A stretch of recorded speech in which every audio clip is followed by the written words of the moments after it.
Olá pessoal, tudo bem? Meu nome é Ivan, sou professor de Física e hoje eu vou fazer um vídeo que muita gente tem me pedido, certo? Que eu prometi pedir contribuições de pessoas que me seguem no Instagram. Eu vou comentar um pouco sobre algumas dicas de como escrever uma solução de uma questão dissertativa, certo? É uma coisa muito importante para muitas pessoas, de uma maneira geral, certo? Que às vezes a gente faz a questão, mas não sabe explicar bem. Em provas que são de marca alternativa, isso não faz tanta diferença, claro. A importância é achar a resposta certa de maneira rápida, mas às vezes a gente tem que, em Olimpíadas e outros tipos de prova, a gente tem que apresentar uma solução para um certo problema que tem que ser entendida por um corretor. Tudo bem? Então, várias questões desse tipo ainda são de aplicação, que em geral são mais fáceis de fazer esse tipo de coisa. Em outros casos, são questões de demonstração. Então, questões de demonstração são as melhores para você treinar esse tipo de redação. Porque você de fato tem que propor argumentos que demonstrem por A mais B que aquele fato pedido é verdade. Então, sempre eu reforço aí a recomendação de estudar demonstrações. Tanto demonstrações de teorema ou certos problemas que envolvem demonstração de algum fato. Que podem acontecer na física, claro, se vocês olharem meu livro Física em Nível Olímpico, tem alguns problemas de demonstração, mas que são bem mais comuns na matemática, tá? Então a matemática, ela de fato, ela trata sobre demonstrações, muito mais do que contas aritmética, certo? Que é uma parte específica da matemática, mas ela como um todo versa muito mais sobre demonstrações do que sobre contas, tudo bem? Então é importante a gente falar isso, certo? E eu juntei aqui 7 dicas para vocês fazerem uma boa redação de uma solução. E a palavra realmente é essa, é redação. Vocês precisam redigir uma solução, assim como vocês redigem uma redação em prosa, certo? Então são 7 e em seguida eu vou comentar um pouco sobre algumas contribuições que pessoas me mandaram, tá? Então não fiquem ofendidos se eu de fato criticar por algum ponto específico, no geral elas estão ótimas. Eu também não vou me preocupar se elas são de fato ou não corretas, tá? Eu nem olhei isso, mas eu quero olhar ali a forma, a apresentação de uma solução. Isso aí você percebe assim de cara olhando para a solução. Tudo bem? Então vamos lá as dicas. A primeira dica é que você precisa se adaptar à situação concreta. O que isso quer dizer? Em dois aspectos: quanto a tempo e quanto a espaço. Primeiro, não adianta você escrever uma solução perfeita, maravilhosa, com desenho é, perfeito, feito ali a régua, esquadro, cores diferentes. Aí tá perfeito se você não acaba a prova. Então você precisa escrever uma solução clara, tá, e efetiva num tempo compatível com você terminar a prova no tempo hábil. Tá? Então esse é o primeiro aspecto. E depois espaço. Se você tem 2 páginas inteiras para fazer uma solução, é uma coisa. Se você tem uma página só, é outra coisa. Se você está na Olimpíada e tem infinitas páginas para expor seu raciocínio, é outra. Então, eu já fiz, por exemplo, soluções de problemas difíceis, né? Em meia página, em uma página, em duas, em até 9, 10 páginas. Certo? Então, depende muito da situação. E você precisa adaptar tudo que eu vou falar à sua situação concreta de tempo e espaço. Aí eu vou sempre pensar aqui em você escrever uma solução para quem você não está diante, quem você não pode usar fala. Então essa é a situação que eu vou falar. Então, se você está do lado de um colega e você só quer explicar como faz uma questão, é claro que você não precisa ter toda essa preocupação com as coisas que eu vou falar, mas eu estou pensando aqui na situação de uma prova em que você precisa escrever uma solução e apenas com o que está escrito o corretor precisa entender o que você quis dizer. Bem? Então, a primeira coisa é se adaptar à situação que você está.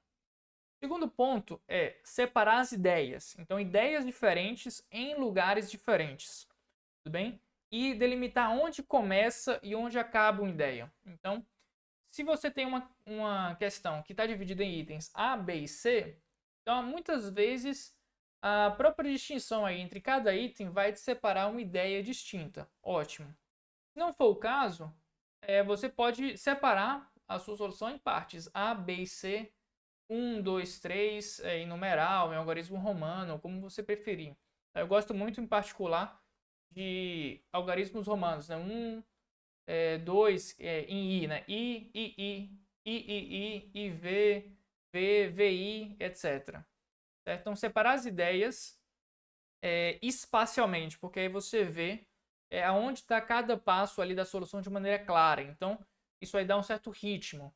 E é muito importante também você nomear esses passos, porque se você tem lá passo 1, conservação de energia, passo 2, conservação de momento, passo 3, cálculo da velocidade, cálculo da energia X, cálculo daquilo, você vai separando os passos. Na hora que o corretor bate o olho, ele sabe que você seguir um determinado itinerário para chegar até a solução. Então, separar as ideias, destacá-las e nomeá-las. Tudo bem? Então, se você faz isso, você, querendo ou não, vai ter uma boa organização da sua solução. 3, é importante falar sempre, né, principalmente em física, mas muitas vezes em outras disciplinas também, como matemática, etc., usar esquemas. Então, o uso de esquemas te ajuda a pensar e muitas vezes você pode já usar o esquema para introduzir alguma variável ou outra coisa desse tipo e deixar claro o que você quis dizer, certo? Então, é uma coisa bem interessante ali de você usar a seu favor, tá? Então, imagem vale mais que 1000 palavras às vezes. Essa aí é a terceira dica.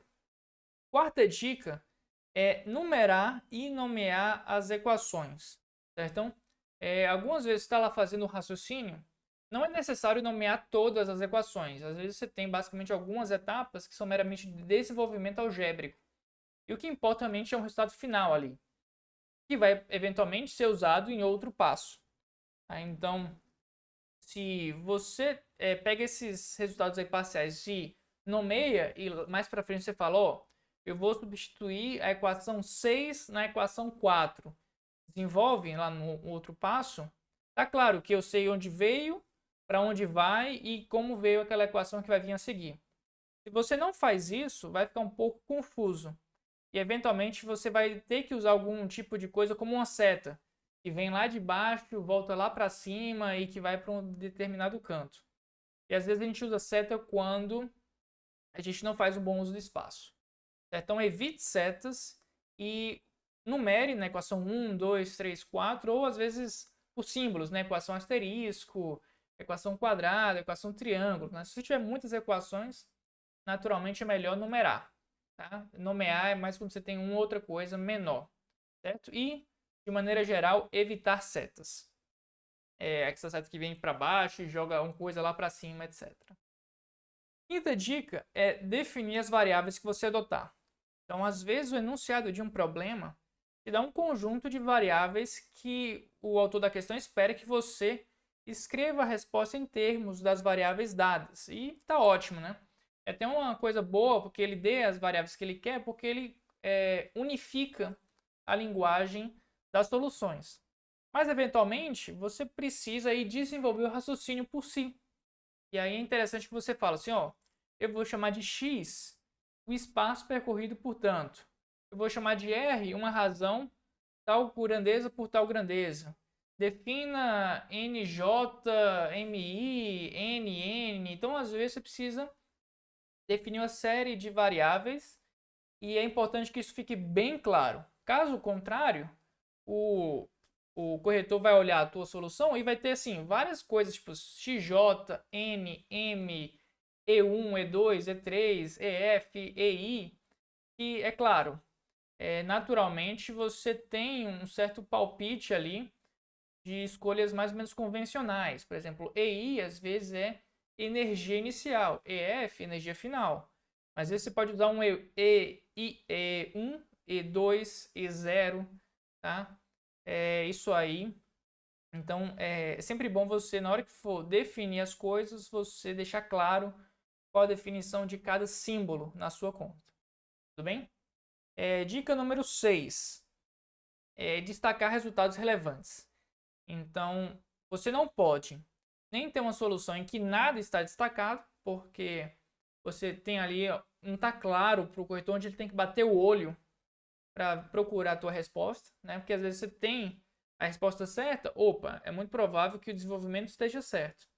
E eventualmente, você pode destacar não só o resultado final, mas resultados relevantes intermediários. Então isso é bem importante. Mas nem um erro, você não pode cometer nem o erro de não destacar nada ou o erro de destacar tudo. A cada linha você circula uma coisa. Porque aí se tudo é importante, nada é importante. Tá? Então é importante que é fundamental que você destaque o que é mais importante. Nem tudo, nem nada. Tá? Então é importante fazer isso com moderação. 7. Use o português de forma eficiente. Então não é porque você está numa prova de matemática, física, química, de exatas em geral, que você precisa só fazer conta. Então, às vezes é importante que você escreva um parágrafo, uma linha, 2 linhas, com moderação, tá? E seguindo aí o espaço disponível para expor seu raciocínio. Então, português é sim muito importante e ele pode ser aí uma introdução para um determinado novo passo. Em particular, se você precisa de fato explicar o que você está fazendo. E muita atenção nessas horas que o seu português tem que estar claro, né? Bem escrito, bem pontuado e com uma caligrafia que seja inteligível, que você consiga aí com uma caligrafia que seja legível, que o corretor consiga ler o seu texto. Então, se você tem uma letra muito ruim, isso é uma deficiência que você precisa trabalhar. Então, pega aí um caderno de caligrafia e treina uma letra decente. Então, isso aí é muito importante, porque se a sua letra não dá para ler, a sua solução não vai dar para ler. Tudo bem? Então, essas aí são as 7 dicas. 1. Adaptação à situação concreta. 2. Separar as ideias e nomeá-las em lugares separados. Use esquemas, desenhe. 4. Numere as equações, evite setas. 5. Defina as variáveis que você adotar. 6. Destaque resultados relevantes. E 7. Use o português a seu favor. Então isso aí é um conjunto aí de 7 dicas para você escrever a sua solução. Então, com essas 7 dicas em mente, vamos dar uma olhada em algumas soluções que alguns alunos me enviaram. Como o vídeo já está ficando um pouco grande, que eu vou fazer o seguinte. Esse vídeo vai ficar só com as dicas e as explicações. E você pode assistir agora um próximo vídeo em que eu comento várias soluções de diferentes problemas de física e de matemática, comentando à luz dessas dicas que eu acabei de te dar, tá bom? Então, se você se interessar por ver os comentários das soluções, assiste o próximo vídeo que deve dar por aqui ou por aqui, tá bom? Então, se você gostou dessas dicas, dá uma curtida aqui no vídeo, se inscreve no canal, você me ajuda aí a afetar mais gente, tá bom? Um grande abraço e até mais.